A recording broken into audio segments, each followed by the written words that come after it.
মটর ডাল আর পনির দিয়ে এমন একটা দুর্দান্ত স্বাদের সম্পূর্ণ নিরামিষ রেসিপি যা ভাতের সাথে তো ভালোই লাগে, রুটি দিয়েও খেতে কিন্তু অসাধারণ লাগে। নমস্কার, কুইজিনিয়া চ্যানেলের পক্ষ থেকে সকলকে জানাই সাদর আমন্ত্রণ। আমাদের সবার চ্যানেল কুইজিনিয়াকে সাবস্ক্রাইব করে পাশে থাকা বেল বাটন আর অল আইকন প্রেস করে রাখলেই সব নতুন ভিডিও নোটিফিকেশন আপলোড হওয়া মাত্র পৌঁছে যাবে আপনাদের কাছে। আজকে আমি নিয়ে এসেছি মটর ডাল এবং পনির দিয়ে একটা দুর্দান্ত স্বাদের সম্পূর্ণ নিরামিষ রেসিপি। বাড়িতে এটা অতি অবশ্যই কিন্তু একবার ট্রাই করবেন, আর এটা কিন্তু বাচ্চা থেকে বড় সকলেরই খুব পছন্দের হবে। এখানে আমরা সাদা তেল গরম করে নিয়েছি। সাদা তেলটা ভালো মতো গরম করা হয়ে গেলে দিয়ে দিচ্ছি পনির। 200 গ্রাম পনিরকে আমরা একটু বড় সাইজ করে কিউব করে কেটে নিয়েছিলাম। পনিরটাকে দিয়ে ভালো করে একটু নুন দিয়ে দিলাম, আর অতি অবশ্যই পনিরের পরিমাণ বুঝে। আর তার সাথে আমরা এখানে দিয়ে দিচ্ছি 1/4 টিস্পুন পরিমাণ কাশ্মীরি লাল লঙ্কার গুঁড়ো, যাতে রঙটা ভালো হয়। এবার এটাকে আমরা মিনিট 3 থেকে 4 সময় নিয়ে লালচে হওয়া পর্যন্ত ভালো করে ভেজে নিচ্ছি। মিনিট 4 মতো কিন্তু আমাদের এখানে ভাজা হয়ে গেছে, দেখাই যাচ্ছে সুন্দর একটা লালচে কালার কিন্তু পনিরের গায়ে এসে গেছে। পনিরগুলো ভাজা হয়ে গেলে তেল থেকে আমরা এগুলোকে তুলে নিচ্ছি। এদিকে আমরা নিয়েছিলাম 100 গ্রাম পরিমাণ মটর ডাল। মটর ডালটাকে ভালো করে 3-4 বার জল দিয়ে ধুয়ে 4 ঘন্টার জন্য আমরা ভিজিয়ে রেখেছি। 4 ঘন্টা পর মটর ডালটা ঠিক এরকমই দেখতে হয়েছে। আর এবার আমরা একটা বাটির মধ্যে মটর ডালটাকে ঢেলে নিলাম। মটর ডালটাকে আমরা দিয়ে দিলাম 500 মিলিলিটার বা হাফ লিটার পরিমাণ জল, আর দিয়ে দিচ্ছি স্বাদ অনুযায়ী নুন, তার সাথে 1/4 টিস্পুন পরিমাণ হলুদ গুঁড়ো। এবার একটুখানি মিশিয়ে নিলাম, আর মটর ডালটাকে কিন্তু এবার পুরোপুরিভাবে আমরা সিদ্ধ করে নেব। তবে হ্যাঁ, মটর ডাল, ছোলার ডাল এগুলো কিন্তু একদম নিজে সেদ্ধ হয় না, বেশ গোটা গোটাই থাকে। ডালটা কিন্তু আমাদের এখানে প্রায় শেষ হয়েছে। দেখে নিয়ে একবার ডালটা সেদ্ধ হয়েছে কিনা। হ্যাঁ, একদমই কিন্তু ডালটা আমাদের এখানে সেদ্ধ হয়ে গেছে।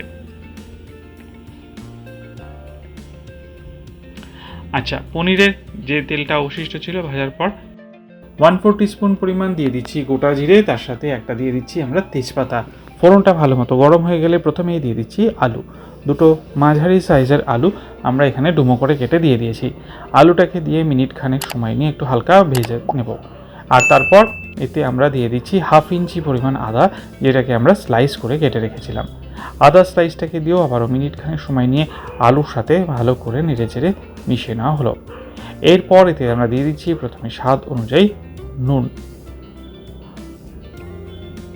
নুনটাকে দিয়ে আরও একবার মিশিয়ে নিলাম। দিয়ে দিচ্ছি 1/4 টিস্পুন হলুদ গুঁড়ো, 1/4 টিস্পুন লাল লঙ্কার গুঁড়ো, 1/4 টিস্পুন পরিমাণ জিরে গুঁড়ো, আর 1/4 টিস্পুন পরিমাণ ধনে গুঁড়ো। মশলার কিন্তু কোনো রকমের আধিক্য এতে নেই। মশলাটা দিয়ে ভালো করে এটাকে কষিয়ে ভেজে তুলে রাখা পনিরের টুকরোগুলো এর মধ্যে আমরা অ্যাড করে দিচ্ছি। পনিরটাকে দিয়ে ভালো করে নেড়ে চেড়ে মিশিয়ে নিচ্ছি। এরপর এতে আমরা দিচ্ছি 2 টিস্পুন পরিমাণ টমেটো সস। এটা Maggi company no onion no garlic tomato sauce দিয়ে ভালো করে আরও একবার মিক্স করে নিলাম। দিয়ে দিচ্ছি এখানে আমরা সেদ্ধ করে রাখা ডালটাকে দিয়ে আরও একবার নেড়ে চেড়ে মিশিয়ে নিচ্ছি।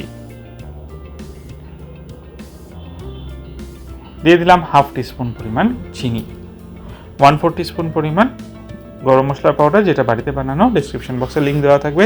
চিনি এবং গরম মশলাটাকে দিয়ে ভালো করে নেড়েচেড়ে মিশিয়ে আবারও আমরা এটাকে সেদ্ধ করব আরও মোটামুটিভাবে 6 থেকে 7 মিনিট সময় নিয়ে। 4টে কাঁচা লঙ্কা মাঝখানে আমরা চিড়ে এর মধ্যে দিয়ে দিয়েছিলাম। যেরকম বললাম 6 থেকে 7 মিনিট মিডিয়াম টু হাই ফ্লেমে এটাকে আমরা কুক করব। ভালো করে মিক্স করে নিলাম। দিয়ে দিচ্ছি 1 টিস্পুন পরিমাণ ঘি নামাবাটাকে।